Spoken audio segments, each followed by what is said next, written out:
Biggers, selamat siang dimanapun The Biggers berada. Selamat siang Mas Sigit. Selamat siang. Ketutupan. Ya kita lagi ada di mana ini Mas Sigit? Lagi di Teapot. The Big East Java Podcast. Ya. Jadi selama ini kan kita biasanya nge-vlog ya. Nah ini kali ini karena kita keterbatasan mobilitas, kita lagi podcast ini. Betul. Sebelumnya kita perkenalan dulu mungkin dari saya ya. Boleh? Saya Tita selaku host podcast perdananya Jatim ini Mas. Ya, saya Sigit. Di sini saya sebagai sermon ya. Bukan narasumber. Ketinggian kalau narasumber. Intinya adalah orang yang men-share pengalaman gitu, namanya sermon. Itu istilah saya.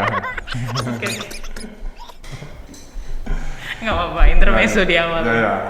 Nah, episode pertama podcast ini kita membahas yang baru-baru ini udah dilakukan nih di Jatim Mas Sigit. Bulan kemarin Agustus itu kan tim Ome Jatim dari Mas Sigit, Pak Rinaldi sama Mas Heri ini kan mengadakan workshop ya, bener Betul. Tepatnya workshop, tanggal 12 sampai 13 Agustus. 2 hari ya. 2 hari ya. Workshop mengenai MMP dan fiber optik. Ya. Nah, kalau boleh tahu ini definisinya sendiri mengenai MMP dan FO itu apa nih Mas? Oke, teman-teman, mungkin kalau kita ngelihat di TBG itu kan ada banyak produk. Produknya itu yang ada yang berhubungan dengan FO, ada PTS Hotel. Kalau PTS Hotel itu kan kita menyediakan sampai dengan istilahnya kita menyewakan sinyal gitu aja sih. Sedangkan FO itu adalah transmisinya saja.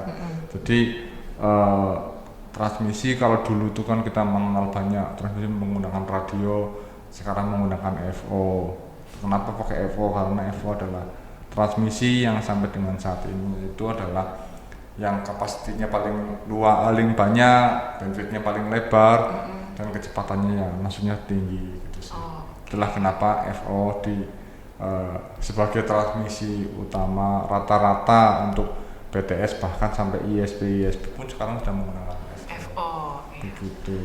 Berarti bisa dibilang FO itu medianya, MMP itu salah satu produknya. Ya, salah satu produknya di TBG gitu di kan. TBG, ya. Seberapa besar impact atau pengaruhnya ke load pekerjaan teman-teman operation, entah itu dari OME, MFO atau mungkin mitra ya? Ya, kalau dari sisi OME sama MFO sih, karena loadnya ya nggak begitu pengaruh sebenarnya, karena kan ini bukan nambah set ya, nambah produk aja di set yang sama. Cuman memang menambah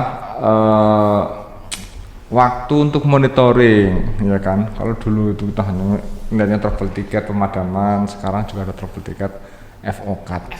Iya. Nah, kalau buat teman-teman di mitra memang mau ndak mau mereka harus nambah satu tim lagi, ya nggak satu tim maksudnya bisa dibilang departemen khusus gitu kan, yang spesialis untuk FO gitu kan, teman-teman internalnya FO. Kebetulan di Jawa Timur itu mitra yang sudah dituju itu ada 2, jadi mereka sukses sama CSA untuk handle FO Jawa Timur dibagi 2 gitu sih. Jadi ya bagi kami sih apa ya, ya itu tadi, kalau misalnya untuk loadnya enggak sih, tapi lebih ke hal baru untuk dipelajari. Termasuk Jadi di MFO juga. ya lebih ke monitoringnya aja sebenarnya sih. Lebih monitoringnya kita harus, kalau dulu itu kan hanya pemadaman, kalau sekarang itu ada FO cut gitu sih. Ya mungkin teman-teman tuh kalau dulu advokat itu cuma denger kata-kata. Sekarang yo rasanya advokat ya, bisa tahu lah gitu kan. Nah, akhirnya dibuat workshop itu awal mulanya tuh gimana Mas ceritanya sampai teman-teman Jatim mengadakan workshop MMP dan FO ini? Nah, jadi yang tadi saya sampaikan bahwa kalau dulu kita dengar kata-kata advokat mungkin sering dengar, tapi hanya advokat tuh apa gitu kan. Bentukannya apa? Ya, sekarang kita menyaksikan langsung advokat bahkan di area kita dan kita ditanyain. Nah, beberapa kejadian itu ketika terjadi advokat, teman-teman udah ke lokasi nih, ya kan? Terus FO-nya putus, ditanya operator. Mereka bingung untuk menjawab. Duh, ini apa ya? Ketika ditanya istilah A, istilah B, istilah C, bingung. Nah, dari situlah kami teman-teman Ome di sini, saya, terus Pak Rinaldi sama Pak Heri itu kan, ayolah kita bikin acara kecil-kecilan lah untuk bisa transfer ke knowledge ke teman-teman MFO. Paling tidak ya kita memang sama-sama nggak ahli, kita sama-sama nggak bisa, tapi sedikit informasi yang kita sampaikan kemungkinan akan bisa memberikan gambaran gitu kan, tambahan informasi. Nah, habis itu kan oh iya, dari teman-teman support juga, akhirnya saya juga koordinasi dengan Pak Gaku juga, gimana Pak? Oh ya coba, tapi jangan lupa koordinasi sama timnya Pak Ari gitu kan. Akhirnya saya coba discuss dengan teman-teman di NCO, teman-teman comment center sama teman-teman learning, menyampaikan maksudnya seperti ini, dan saya email. Dan alhamdulillah mereka sangat support, antusias ya kan, saya istilahnya untuk mensupport, antusias untuk mensupport. Oh ya bagus. Nah dari situlah akhirnya yang awalnya kita ragu ini bukan seperti itu. Akhirnya bisa berjalan. Iya bisa berjalan sampai dengan saya sampai di sebelum pelaksanaan sampai bilang, Om pokoknya bisa ndak bisa harus ada teman-teman di NCO itu harus ikut. Bahkan dari mereka jadi pemateri. Akhirnya mereka menyampaikan, oke, teman-teman di Regin kan sudah pernah sertifikasi gitu kan. Nah makanya itulah tujuannya biar bisa jadi pemateri. Kami tenang aja, kami tetap di sini akan memantau berjalannya acara tersebut, dan jika ada kendala, ada masalah atau apa, kami akan support gitu kan. Akhirnya ya udahlah, bikin acara. Dan alhamdulillah teman-teman juga dari mitra maupun MFO juga antusias, dan banyak pertanyaan juga waktu itu sampai dan bisa terjawab langsung sama expertnya. Nah ya, sampai saya nggak bisa jawab, dibantu sama Pak Ferry waktu itu dari teman-teman HO, dan ada Pak Sulis dan Pak Umar juga. Wah keren ini, berarti sudah berjalan acara kolaborasi dari regional, NCO, Command Center sama tim learning juga ya. Iya, tim learning itu Mas Hendra juga support banget tuh dari awal sampai selesai itu. Antusiasmenya bagus Mas ya? Iya bagus ya. Wah keren ini, berarti episode pertama ini udah dapat gambaran bahwa di kondisi yang lagi terbatas nih bisa dibilang. Iya. Ternyata workshop itu bisa diadakan. Bisa, ya memang sih. Medianya virtual. Dengan media virtual, memang sih kalau kita mengukur tingkat kesuksesannya atau keberhasilannya acara tersebut dengan virtual, memang agak ya nggak bisa lah kita bicara 100% atau berapa persen gitu kan, karena teman-teman pertama tidak tatap muka, yang kedua alat-alat yang kita peragakan tuh mereka lihat hanya menggunakan virtual yang dengan keterbatasan. Iya, dengan keterbatasan media yang ada, kita pakai beberapa aplikasi, ada yang diinstal di handset, ada yang lewat PC, jadi kita zoom ya, kita sebisa mungkin menunjukkan teman-teman biar tahu apa yang kita praktekkan gitu kan, bendanya seperti apa kita tunjukkan. Tapi kan beda. Mungkin kita melihat jari seperti ini ya teman-teman ya, mungkin ya. Kalau di sini agak jauh di kamera, dengan berdekatan kan sebenarnya ukurannya sama gitu kan.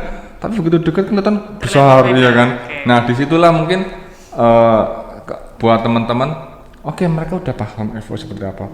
Atau kalau dilihat dari kamera kan kelihatan FO, wah kabelnya gede-gede. Padahal kalau ngelihat aslinya itu, wah ukurannya serambut gitu loh. Berarti sudah ngelihat penampakannya nih ya? Bukan ya, hanya satu rambut, tapi kalau ya itulah yang akan kita mainkan, kita kasih data untuk ditransmisikan, yang kita sambung juga ya itu. Oke. Nah kedepannya ini kira-kira dari workshop yang sudah diikuti MFO, Mitra dan teman-teman OME, bahkan dilibatkan tim HO, kedepannya ini mau apa ini Mas setelah workshop? Bahkan kita udah podcast episode khusus jadi ini. Untuk langkah selanjutnya ya mungkin kita bisa COP atau bikin ide yang bagus itu. Workshop kedua. Oh workshop kedua. Bisa jadi seperti itu, maksudnya adalah kemarin kan kita masih bicara dengan dasar gitu kan. prinsip-prinsip MMP, prinsip-prinsip FO. Mungkin kita akan bisa lanjutan sedikit. Kemarin sudah ada troubleshoot juga sih, kita jelaskan seperti ini. Ya mungkin sekalian buat teman-teman juga kan barangkali sekarang BTS Hotel masih di Surabaya. Siapa tahu besok di ujung-ujung wilayah Jawa Timur udah ada BTS Hotel gitu kan. Setidaknya kita siapkan dulu SDM-nya gitu kan. Begitu ternyata TBG bermain di sana juga, otomatis apa? Ya udah teman-teman udah siap lah. Tidak siap secara 100% ya, setidaknya orang udah tahu basicnya sudah ngerti. Jadi ketika nanti ada menjelaskan seperti ini, oh iya sudah ada basicnya. Iya seperti itu. Siapa tahu ada yang mau tanya ke Mas Sigit, tapi podcast ini nggak bisa langsung tanya ini karena cuma saya yang tanya. Ya bisa sih, nanti kalau saya nggak bisa jawab saya akan tanyakan ke teman-teman dia yang lebih expert. Oke. Mas Sigit, ini kita kira-kira kita udah 10 menit lah ngobrol di podcast nih. Wah, nggak terasa ya? Nggak kerasa ya? Padahal barusan mungkin bilang saya hello ya? Kamu terasa, kitanya aja nggak terasa. Iya. Nah, nanti kita di episode kedua, ketiga, dan seterusnya ini belum tentu yang menjadi narasumber dan hostnya itu sama Mas Sigit. Oh gitu. Jadi kita bisa terima komen di bawah nih ya. Komen di bawah mau materi tentang apa, mau siapa host sama narasumbernya itu boleh lah. Kita bisa tukar tempat dong? Bisa tukar tempat. Tapi nggak bisa sekarang ya, mohon maaf, durasi. Durasi sama keterbatasan cakap ini. Oke. Ada lagi Mas Sigit yang mau dibahas? Sebentar itu dulu, biar penasaran. Sampai ketemu lain waktu aja ya? Betul. Oke. Akhir kata dari kami, sampai jumpa nanti di Teapot. Tepik Istiafa Podcast. Oke, terima kasih.